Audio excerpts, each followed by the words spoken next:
Hello and welcome back to today's hardware review, and today we're going to look at the brand new QNAP TS-451D2. It's kind of their mid-range Intel powered solution out there that are looking for a lot of the features and functionality that QNAP promise, along with a lot of the hardware attributes of multimedia support and photo backup and stuff like that, but still not exactly breaking the bank. It's still part of that affordable series that lives somewhere between some of those ARM, kind of lower end processor devices, and underneath that of the quad-core powered Intel and then AMD above it. It's this lovely little slither down the middle where this 4-bay RAID 5 enabled NAS solution lives. Now, who is it for? Well, I think it's for a lot of people as their first NAS or their first entry into at least an Intel powered NAS, which, although personally I do find it a little bit underpowered, let's be completely honest there, I do think there's a market for it. And if you are looking at some of these dual core powered solutions, you've been looking at the 251D, or if you're looking at the competitors with the likes of the 220 Plus or even 720 Plus in some cases, or some of those 4-bay solutions, this actually lives quite well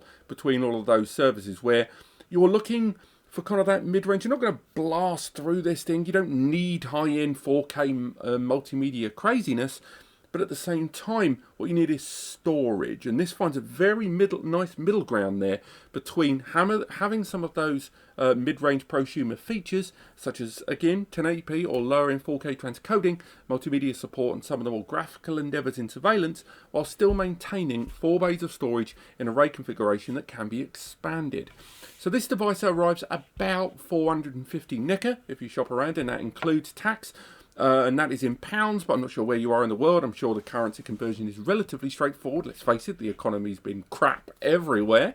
On top of that, the system doesn't arrive with SSD or hard drive media, but what I will add is that you can get away with installing just a single drive in this if you so choose, and add drives gradually, as well as one of the expansion devices.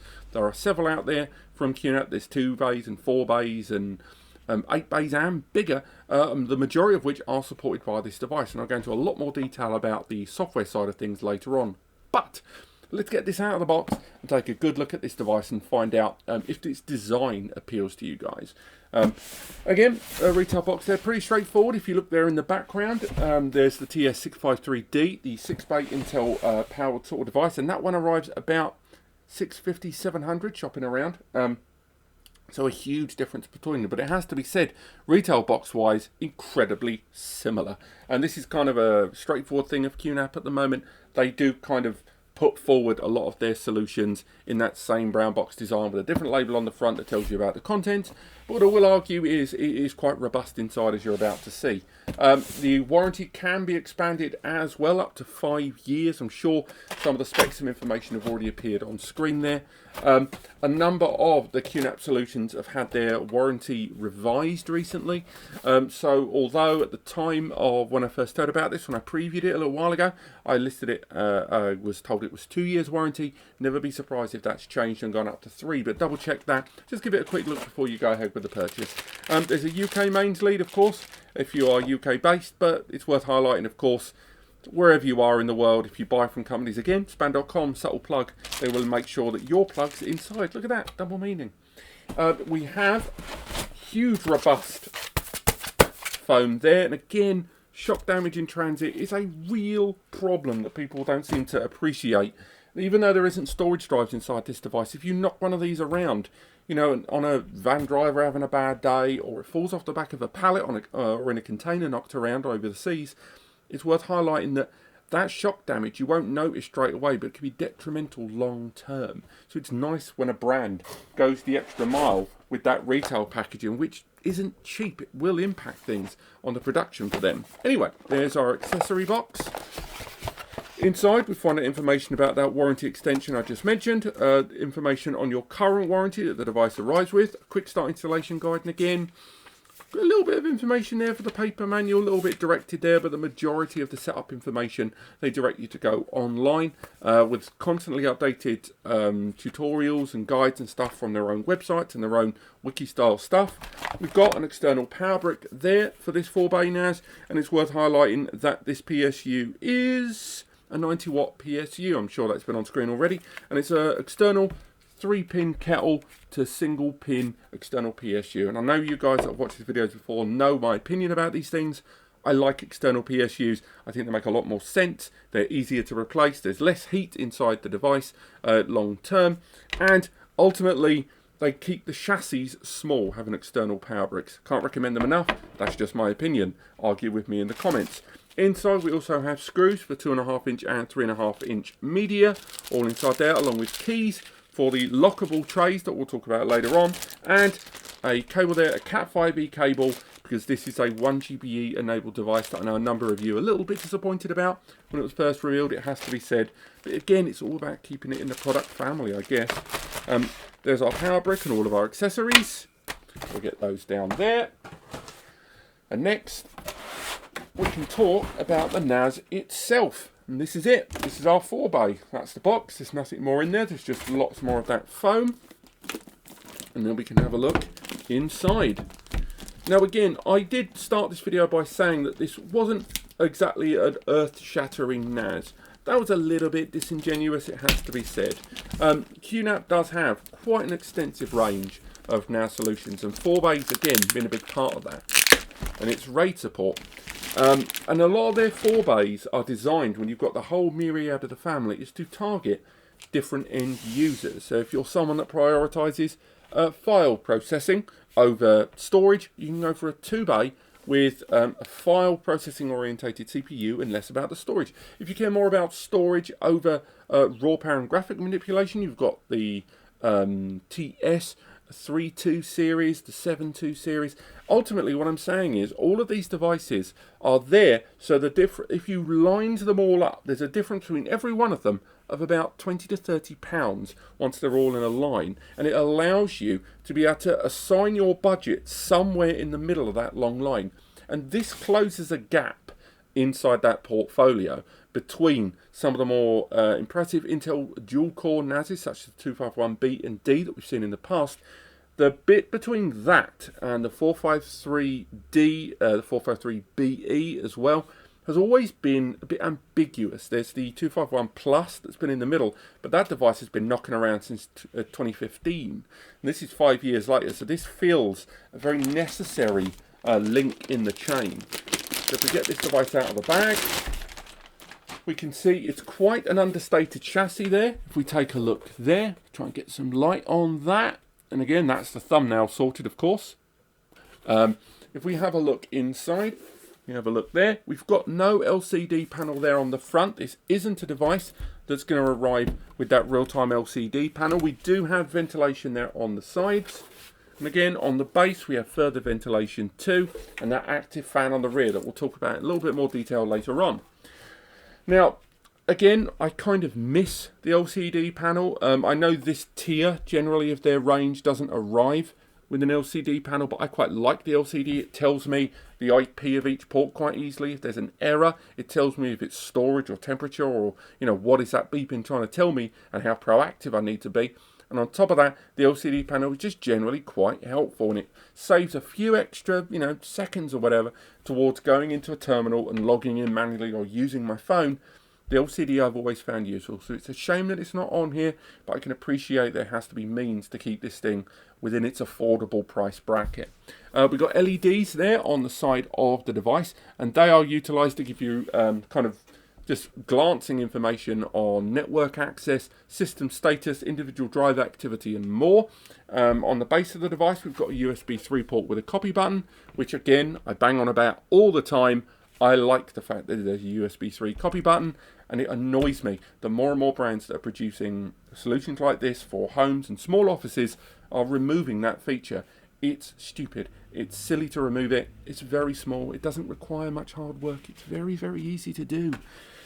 If you are going to have a multi-tiered backup strategy that involves USB backups within your storage, then it's very, very handy, whether you're using a USB drive on the go, maybe you're a photo video,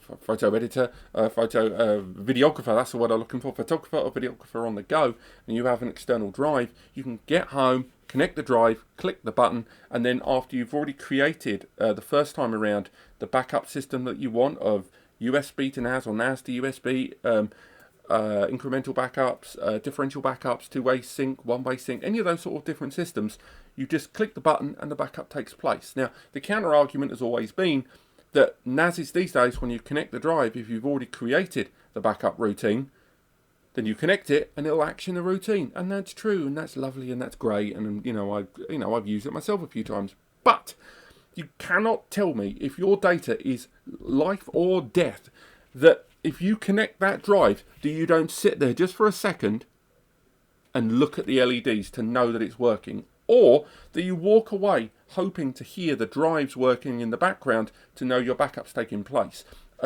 A touch button is you click it and then you know you have actioned the backup. It isn't that it hasn't recognized the USB, or you didn't push the USB port in strong enough, or that the system was too busy doing something else. Connecting it and pressing the button gives you that little bit of peace of mind, which to me is very, very important. So that's why I care about USB copy buttons, and that's why I wasted a good minute and a half of your time there. But next, we have got the storage bays on the front. As mentioned, you don't have to fully populate this device. You can get away with a single drive, although I don't recommend it. It doesn't have a fluid RAID system like Synology with SHR or Drobo with Beyond RAID, but QNAP does have all of the traditional RAID configurations you would like, from RAID 1 to RAID 5 to RAID 6 to RAID 10 and more.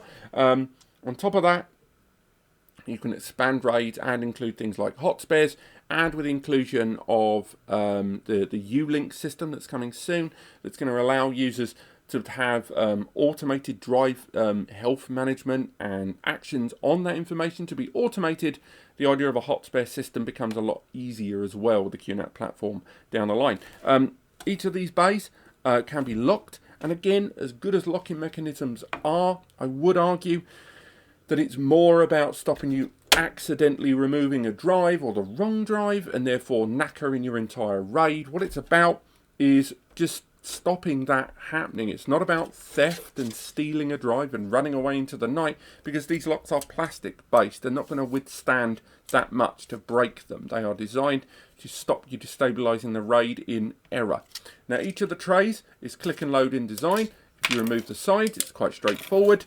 You put the drive inside there, and you put the clips either side of the drive, and boom, you can install your hard drive. It's very straightforward. It's very easy. I know a number of you are less keen on plastic trays, but these are pretty good trays. We've utilized them for a long time in a number of QNAP systems for our videos.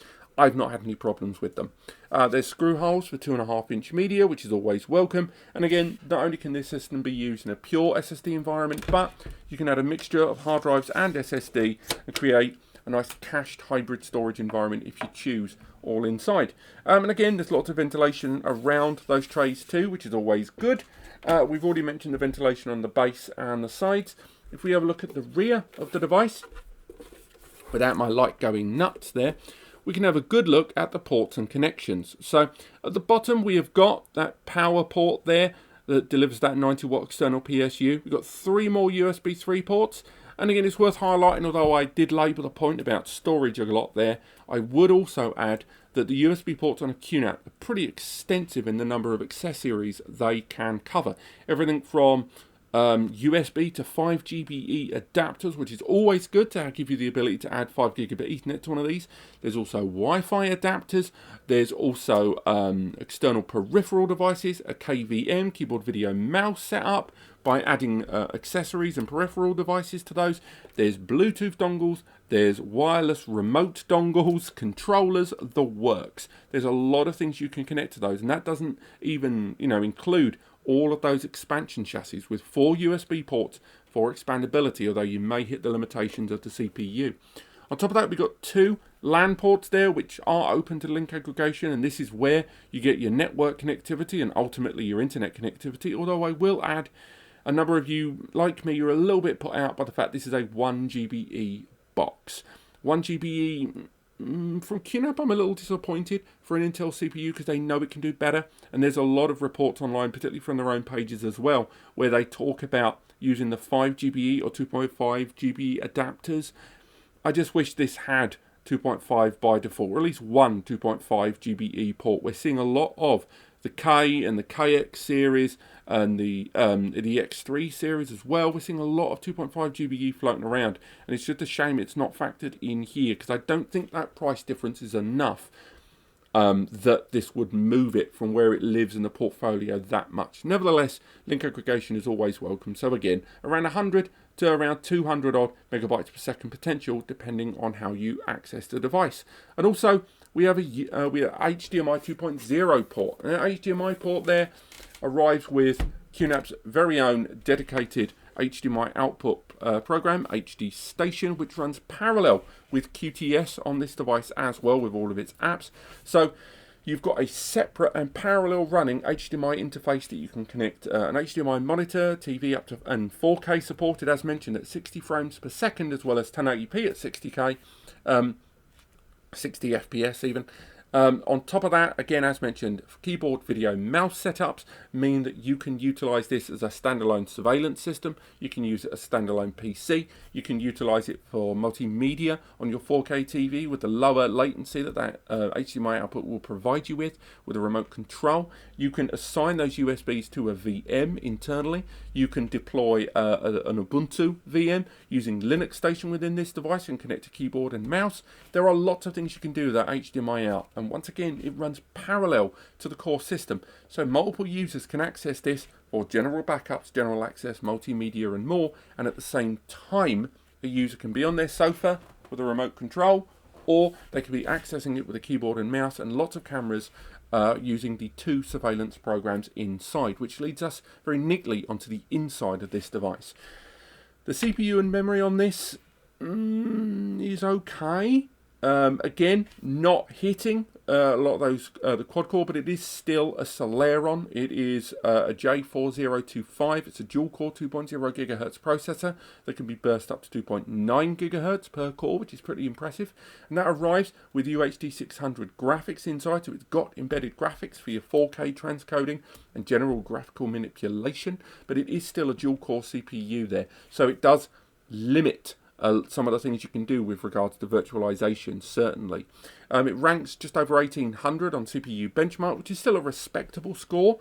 Overall, it has to be said, and definitely something to write home about on this. And it arrives with support of DDR4 memory, up to 8 gig officially. This device here in front of me arrives with 4 gig, but I think there is an 8 gig model out there. I'm not sure if there's a 2 gig. I know there was lots of mention at launch about a 2, a 4, and an 8, but I do think 4 is the default. Hopefully the text on screen will prove me right or wrong. But that CPU and memory combo definitely puts it ahead of the 251 Plus that came before it, and the 451A, both of which were either dual core or quad core with lesser CPUs. This does bring a lot more in terms of what it can do and how it uses less power doing it than those other devices. Now, how does that translate into the QNAP software? Pretty well, in fact. QTS, or QUTS as it's known now, the ext4 file system that runs on this device. There are a myriad of first-party apps open to you. There's the multimedia ones, photo station, video station, music station, and then you've got the slightly more elaborate ones that have a lot of their own key features behind them, like QMAGI, which is an AI photo recognition tool. On top of that, you've got support of loads of third-party multimedia tools as well, in terms of Plex Media Server, MB, Twonky, loads more, all included inside, first and third party. Surveillance I've already touched on, with Surveillance Station and QVR Pro supported on this device with multiple camera licenses inside. On top of that, then you've got to the more business interesting features in terms of file station, Q search and Q filing, for having a better cataloging and control system of all of your files that you use for business. Then on top of that, you have got file station with its inclusion and add-on with cloud gateways in things like hybrid mount, which is very, very interesting indeed. The ability to bolt on cloud storage to the NAS to give it the appearance of localized storage. On top of that, you've then got virtual JBOD, which lets you do the thing in advance for those that are using cloud platforms that need a kind of rigid physical server to act as a backup in real time in case they drop. This is where that can live. And you've got things like BoxSafe, which supports Office 365 and G Suite for all those accounts that you may be running for your staff and your employees. In terms of Plex Media Server, we'll of course be running a test on this device for Plex. I'm not going to be super excited about how well it will transcode 4K, because I don't think it will. I think 1080p is going to storm it in Plex Media Server, and natively with the Video Station app, I think it will hit 4K and 1080p. But in Plex, I would hold off judgment on that one. There's just lots of key, lovely applications from the QNAP platform. And if you are a Windows or Android user, I think you're going to like it as a platform. It finds a very fine line between being user-friendly while still being fully featured. Maybe not as user-friendly as DSM for Synology, but I would argue it does give you a lot more control. It's a lot more customizable. And ultimately, the QNAP platform wrapped itself around the way you work, not the other way around, which I think is important to a number of you. Do I like it? I do like this box. I do. I think maybe it's a pinch overpriced. I think $450 for this is a little aggressive. I think it should be closer to the 400 mark, perhaps. But in every other regard, I think it's a very, very good solution. I think it would have done well had it been released prior to the D series, because I think the D series is just so aggressively well valued, with the 4-bay arriving now around 550 quid. That, 100 in some regions, £150 price difference makes a huge, huge difference between two 4-bays there, with the other one with 2.5 GBE, a quad core, same series CPU as this one, PCI upgradability. I just think this needs to be a little lower in price, and what I mean there is whatever price you've seen on screen, I'm willing to bet that they're going to play with that price, because I think a lot of people are going to see that price and be a little, I'm not so sure about that one. But let's wait and see what happens, shall we? Thank you so much for watching. I hope you guys have enjoyed this video. If you have, then do let me know by clicking like or go into the comments and give me a heads up about it. Do visit the links in the description, both to NAS Compares, where there's my full review of this device, as well as my 5x5 coming very, very soon. Much shorter version of this, because this is knocking on for 20 minutes. But ultimately, if you are interested in getting hold of one of these, of course, I'm going to recommend the guys at span.com, with free pre- and post-sales tech support, worldwide shipping available very cost effectively, and a reputation almost at 30 years for network attached storage and storage in general. They're the guys to go to. Otherwise, thank you so much for watching, and I'll see you next time.